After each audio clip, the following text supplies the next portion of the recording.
2020, when we realised that some of our overseas suppliers for fitting out our premises were no longer delivering to London, and we couldn't get hold of equipment that we needed to open up Queen's. One of our initial challenges was when we couldn't get, for example, our wallpaper that had been on a long lead time, that was silk coming from China, and obviously all of the borders there had shut.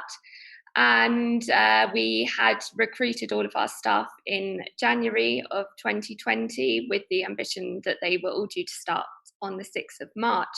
Unfortunately, having given them their kind of offer letters in January and then starting in March, it was only 2 weeks after them joining that we had to put them all on furlough or make them redundant, unfortunately, or leave them on a monthly retainer, as we weren't actually eligible for government furlough support, as they had started 6 days too late for that. We were then left in a very awkward situation where we didn't know how long it would be before we would get to open the doors of Queen's. So we soldiered on with the design work and made sure that we had a site ready to go for when the government allowed so. We finally opened in August of 2020, and we attracted very quickly some fantastic regular local customers and businesses that have supported us since the inception.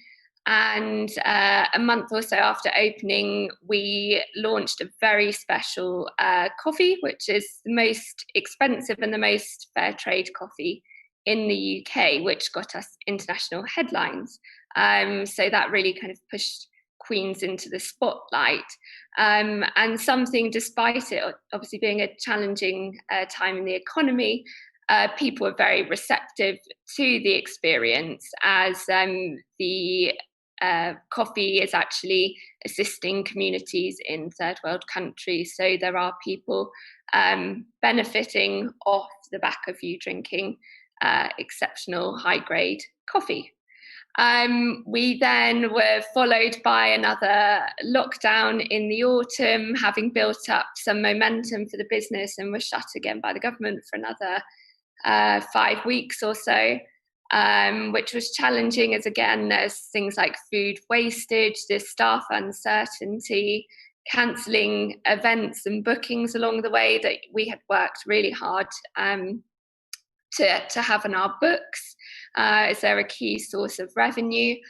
And we opened again early December in time for Christmas, and had obviously stocked up on procuring our winter menu, which sadly there was a lot that went to waste, but we donated to charity with the additional hospitality closure in December. Despite the challenges that we faced, we had a successful Christmas after diversifying slightly and offering a more extensive range of Christmas and corporate gifting. So we were delivering hundreds and hundreds of hampers across the UK, and even a few into Europe. So that's seeing us through this challenging time at the moment, where unfortunately we can't welcome guests into Queen's. Brexit is proving a small challenge to us. So far, the only issue that we faced is that we can't get our tea bags from Ireland as our tea supplier there. Barry's Tea has not yet got its license to ship to the UK. So I'm sure when we reopen at some point this year, we will face additional challenges through to Brexit. We're remaining positive for 2021 when we are allowed to open, and we hope that we can welcome our guests back very, very soon. Shortly, I will be reading your questions that are coming through live on various social media channels. So I'm just going to pick some of these up now. So the first question we have is from Gareth via Instagram DM. And it says, "Hi, Victoria. My question is about your strategy of collaborating with other brands like Difference Coffee. How did you come about the idea and how is it working for you?" So Difference Coffee, I met when I was in my previous role, which was PR and marketing director of a Michelin star restaurant group in Mayfair. So I looked after restaurants with 2 stars such as Umu and The Greenhouse. And Amir was their exclusive coffee supplier. Amir's the owner of Difference. And after working with him over a long period of time there, we were chatting, and I saying, why are we using this coffee brand as I was being pestered by Nespresso constantly and other coffee competitors to try and infiltrate the restaurants. And it was then that I understood how special Amir's coffee, Difference Coffee, is, and the kind of ethos behind it. And that's that you're getting the finest coffee in the world. In terms of Queens versus what Starbucks or Nero would pay for a coffee shot, or even Pret, they might be paying somewhere in the region of 6 pence as their cost price. Whereas our cost is around 65 pence per double espresso. So our costs are significantly higher, around 10 times higher than our kind of competitors in the takeaway coffee market. We don't mark up our coffees to any extreme. Our coffees are kind of on par with pricing of those typical high street brands, but what we do is we offer the highest grade coffee on the high street that you can take away. And more importantly, the coffee is one, exceptional quality. So our day-to-day coffee is Brazilian and it's 88 points. Say normally Starbucks, etc., might be in the region of 82. And it's fair trade. So the farmers are paid a very, very fair price for the coffee. And I came up with the idea that if we wanted to be the best coffee shop in London, we needed to use the best coffee. And that partnership is working really well. We are the only coffee shop to have a partnership with Difference, and it's very much built on a personal relationship that we have with the business. In addition to our day-to-day coffee, we offer a special filter coffee. One of them is from Panama called the Geisha coffee, and it's very high grade, around £20 a serving. And then we had obviously the most expensive coffee, and for that the farmer was paid 155 times the commodity price. So essentially in their communities it makes the farmers millionaires and creates employment in those rural villages in third world countries. So there is some good being done from that. So the partnership is working really well, and we're delighted to be the only coffee shop working with Difference outside of their Michelin star restaurant realm. So the next question is from Larissa via Twitter DM. Will I be able to meet you at Queens of Mayfair when the pandemic is over? Yes, of course. Just DM if you specifically want to meet my sister or I if you're coming to Queens. I'm not there 7 days a week, but I'm probably there 4 or 5 days a week. But always come and say hello if you see me, or if you specifically want to have a coffee, then please just send a message beforehand and I'd be delighted to meet you. Thank you. And our next question is from Fabio via Instagram DM. How has your background in marketing helped you launch Queens of Mayfair? So my sister, just to say what she does, she did all of the design for Queens of Mayfair. Her background is interior design, so she helped make the place look amazing. And then I've very much taken ownership of any PR, marketing and partnerships that we offer or participate in at Queen's. And for me, I know the luxury hospitality sector very, very well, having worked in it for a long time. And that's from knowing the platforms that we need to be on, whether that's the supper delivery app or Deliveroo, or whether that's Book a Table, Open Table, or the types of publications that we want to be involved in. So lots of the contacts I already have within publications or businesses that we're currently working with, I've known for many years. So it was very easy to pick up the phone to them and try and establish partnerships for Queen's, as successful partnerships have been formed with various brands I've worked with in the past. I haven't had any external support on marketing or PR. So if you Google Queens of Mayfair, anything that comes up in the press is based on marketing that we've all done in-house, and that I've been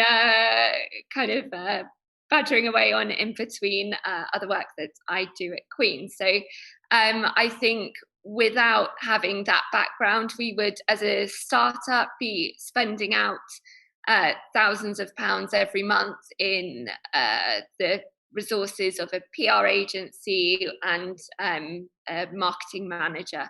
So it's helped immensely, I believe. Thank you, Fabio. Next question is from Georgia from Facebook Messenger. How are you keeping your staff motivated in these uncertain times? I own a cafe and I'm struggling to keep my own spirit high sometimes. That's a really good question, and it's definitely something that plays on our mind. We are keeping in touch with our staff. So we are arranging, for example, later on this week, a Zoom to just check in on everyone, make sure they're okay. We speak to our managers. We try and let them, as soon as there's any form of government announcement, we let them know what our plans are, as they're all actually very eager to be back in work despite being on furlough. I completely understand keeping your own spirit high for us, opening a business when, we wanted to go out there and celebrate, invite press, have launch events and get the press that we thought the business really deserved and that we had in our business plan and pipeline, and to have events and things. That's been really, really hard. But for now, in the back of our minds, all we can think is we cannot change the situation that we're in. It's not our fault. Obviously, we haven't got years of business cash reserves built up, as we are a new company.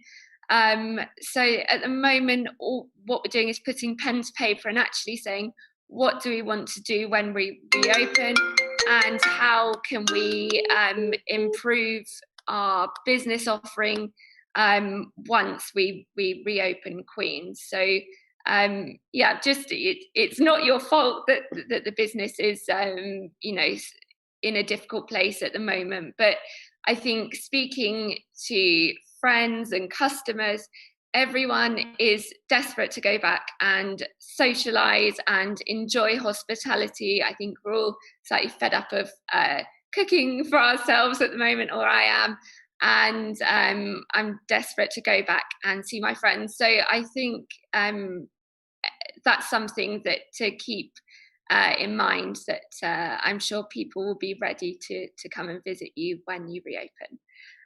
Next question is from Shawcat from Facebook Live. What was the most unexpected challenge you faced since you have opened? I think the unexpected challenge, because we waited so long from anticipating opening in March through to August to actually open our doors, and we thought, right, the government have issued Eat Out to help out now, we're going to be okay. the chancellor's encouraging people to go and dine. And we thought that would be the end of lockdown. So I think to have the lockdown again, another lockdown so close to the opening in November, that was really difficult. And to have yet another one just before Christmas, again, that's, it has been heartbreaking, as, it's so much uncertainty for the staff. It's stock levels, you don't know, you're kind of living on the edge as to when there's going to be a government announcement to say you're not going to open, and we don't get any more notice than the public. So if you're told as of tomorrow at 9 a.m. you're not allowed to go and eat out, we are given the same amount of notice. And we obviously stocked up on substantial meals when that was an initiative by the government to stop people going in for cocktails and drinks. So yes, it's been hard living with the uncertainty of not knowing when we're going to be allowed to open for an indefinite period. Next question is Brianna from Twitter DM. How do you market your business, and which tactics have been most successful for you so far? The most successful tactic that we've engaged in so far has actually been our most expensive coffee, and for that we gained momentum across international media. So we were on the likes of CNN, Forbes, BBC, Channel 4. And I think having that fair trade element is really important, where other coffee establishments are coming under fire for, slavery in the industry, or unfair working conditions, unfair pay to the farmers, despite there potentially being a fair trade sticker on something. It doesn't actually necessarily make it fair trade in our eyes. So the other thing that I've been really hot on is brand partnerships. So that's alignments with the likes of LVMH, who own Dom Perignon, Krug, Ruinart champagnes. So making sure that we've got other high quality brands that we're aligning with, and being really due diligent with our ingredients as well, and the suppliers we work with. So for example, one of our chocolate suppliers is Pump Street Chocolate, which is very high grade and exceptional produced chocolate in the UK. We've tried to use as many British brands as possible, which I think is wise in the times of Brexit, but also supporting British businesses, cutting down air miles of the food that we're serving, and keeping the quality high. In terms of other partnerships, it's working with concierge agencies and ensuring that our messaging through press is consistent as well.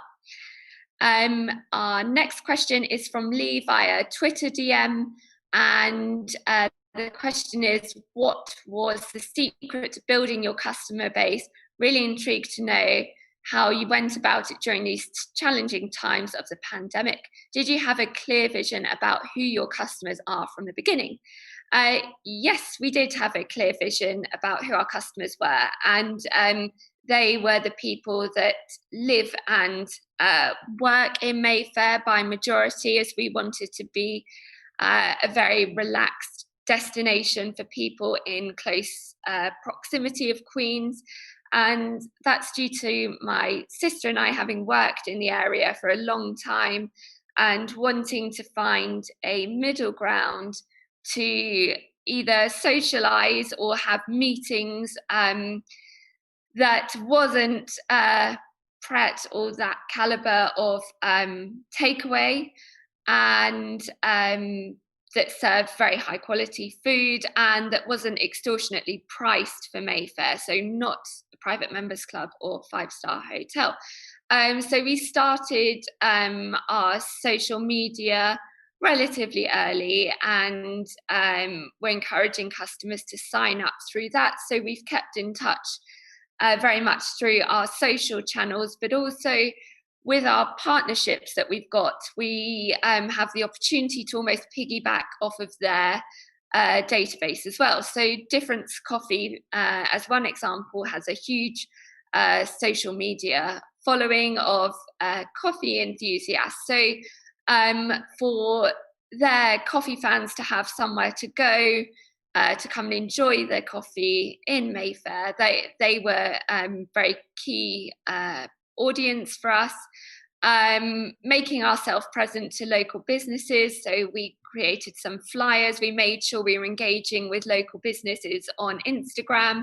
And that's from pubs in the area to hotels, speaking to the concierges, and also offering incentives for people that are local, be it businesses or residents, whether that's 25% off wine on Mondays and Tuesdays, or a flat 10% discount throughout the week. So we have something we really wanted to do was to make it a community feel for our guests when they come in. So we try and ensure that our staff are very welcoming, they remember their names, their orders, and the customer's preference when it comes to service as well.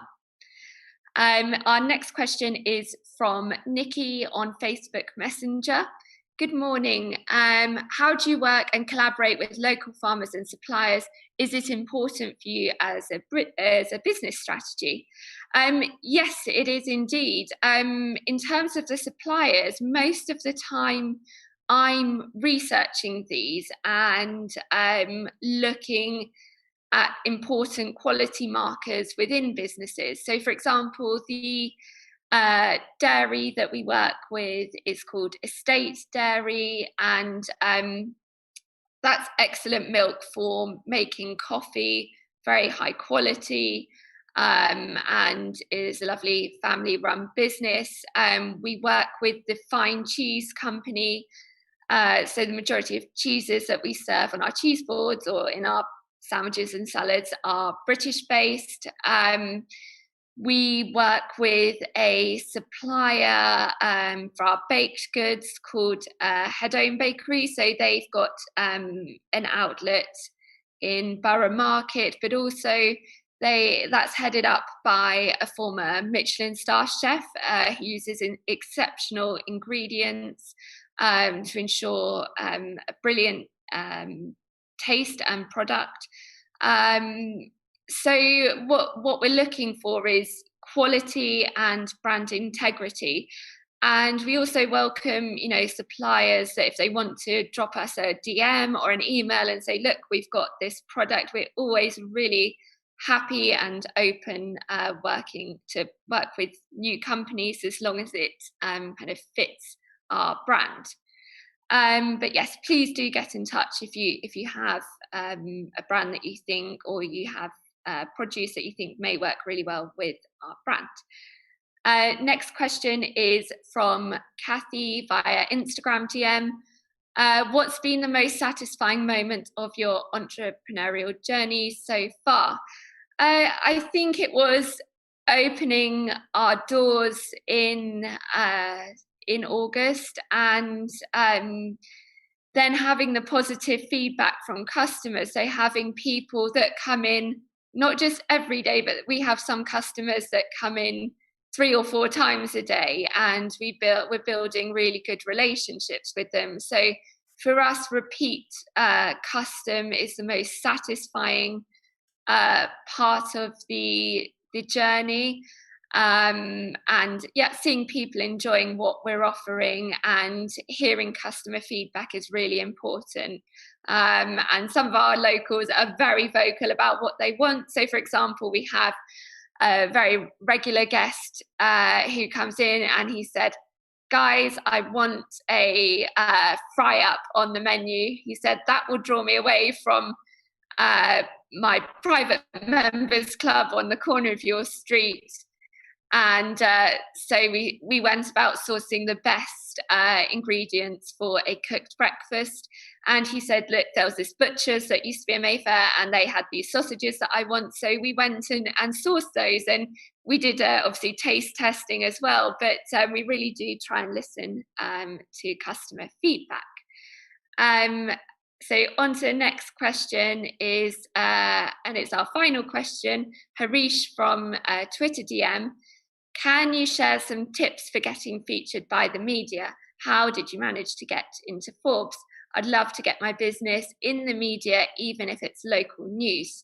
I'm not sure where your business is or what type of business it is, Harish, but what you can do is create a press release and try and identify the journalists in the types of publications that you want to get into and forge relationships with them.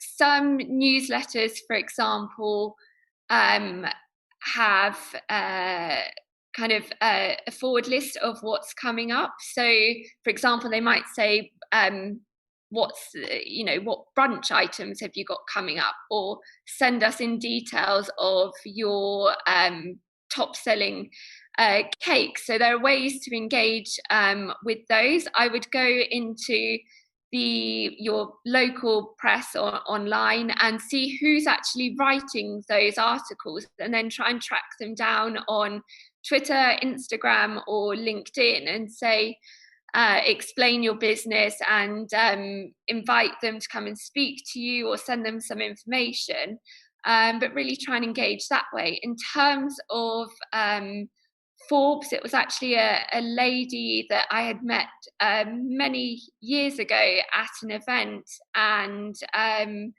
she put something out on Twitter actually, to say, I'm writing an article on positive news in luxury new businesses.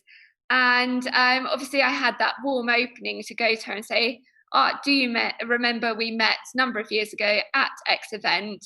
I've got this business, and also here's a hook for Forbes. We've got the most expensive coffee in the UK. Would you like to be the first person to try that? So she then, the journalist, was the first person to try that. And because she could understand the quality, the fair trade and the luxury element, what we did, and the fact that we are two young female entrepreneurs, she really wanted to support that. So that was how we got into Forbes.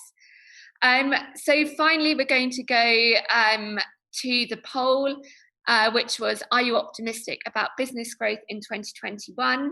67% of you said yes, and 33% of you said no.